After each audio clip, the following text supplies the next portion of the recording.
All right. Hello, everyone. Welcome back to my channel. My name is Shantavia Williams. I hope you guys are all doing well, guys.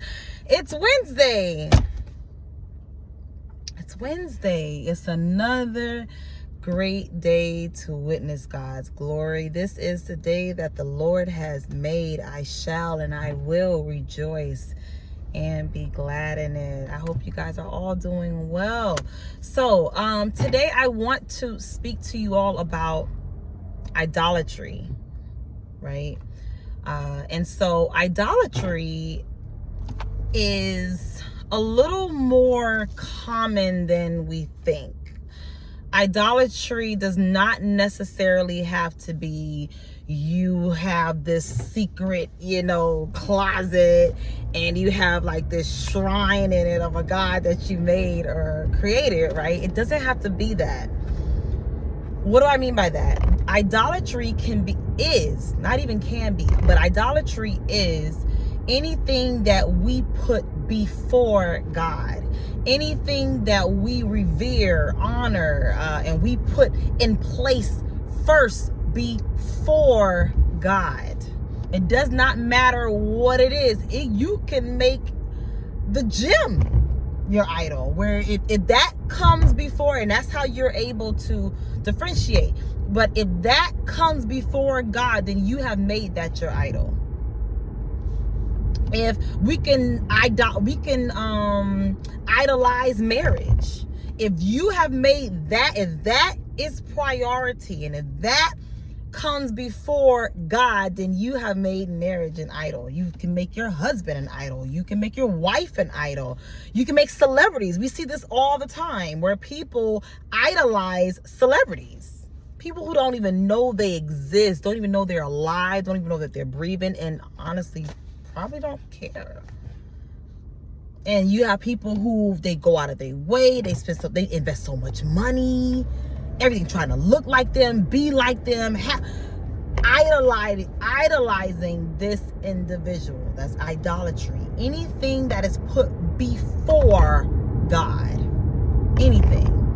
And honestly, it's really a slap in the face to God to dare. We don't look at it like that, but it's really a slap in the face to God to put things, people ahead, objects. Some people do actually worship actual objects. Yeah, that's very common.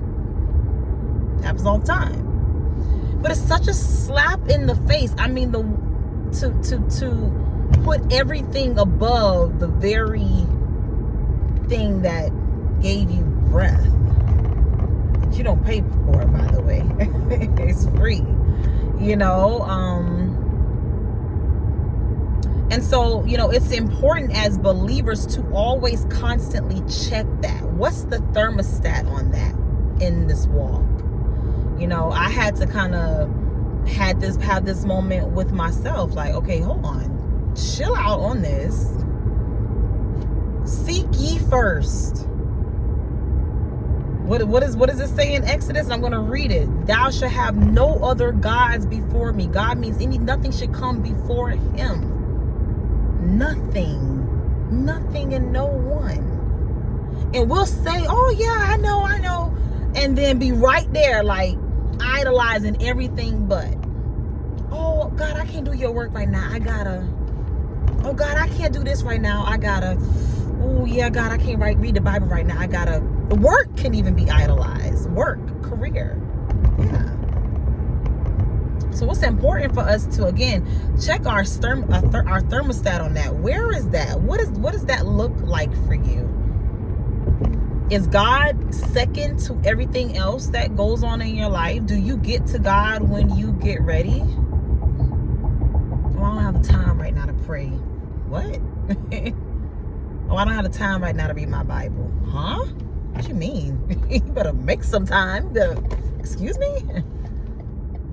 Oh, I gotta go out with my girls. Or I'm going out here. Or I'm doing this. Or no. So it's important, as I said, to check that. So I want to go ahead and back that up with scripture. Okay. And this is a scripture that many of us are familiar with biblically. And that's Exodus 20, verse 3 through 6. And it reads, "You shall have no other gods before me. You shall not make for yourself a carved image or any likeness of anything that is in heaven above, or that is in earth beneath, or that is in the water under. You shall now bow down to them or serve them.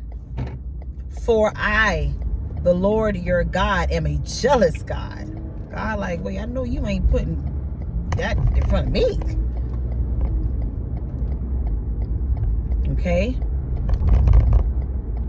"Visiting the iniquity of the fathers on the children to the third and the fourth generation of those who hate me, but showing steadfast love steadfast, that means unwavering, okay, steadfast love to thousands of those who love me and keep my commandments."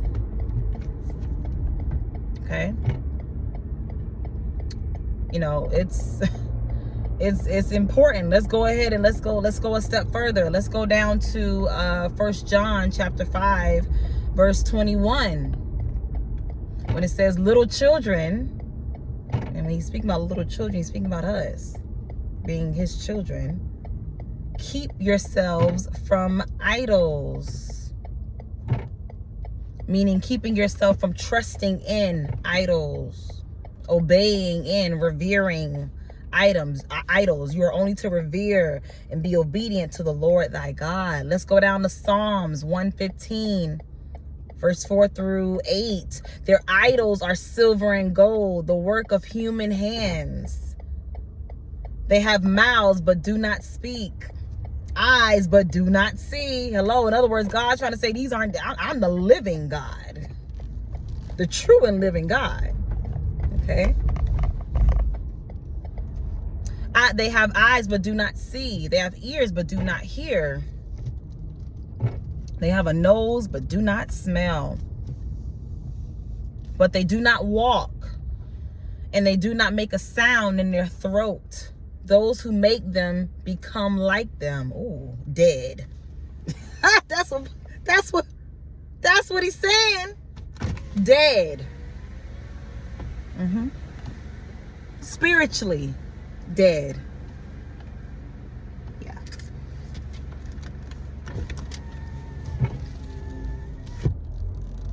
So do all who trust in him, who trust in them. So in other words, those who put their trust in idols.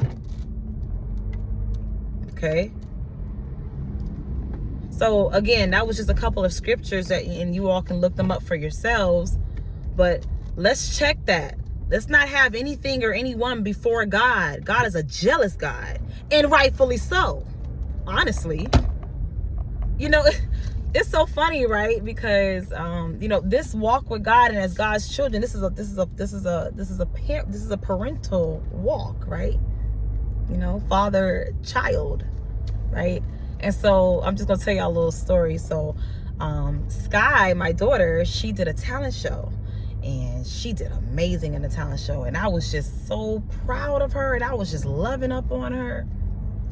But then I noticed when my sister got there, she started to be all up on my sister. I'm like, well, wait a minute. Where's my love? I'm your mom. You know? I'm like, where's my love? Like, you all over. Ooh. Like, I really felt some kind of way. A little bit, you know? Like, excuse me? You know? How do you think God feels about us? You know? How much more does God feel about us when we go and give our love and our reverence and our obedience and our worship, our honor to someone else?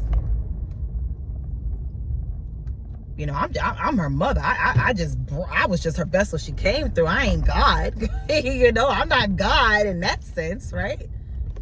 But how much more does God feel when his children who he has steadfast love, his word says? How do you think God feels? So let's check that today. Idolatry, idolizing things, situations, people, environment over God. That's an absolute no. Absolutely not.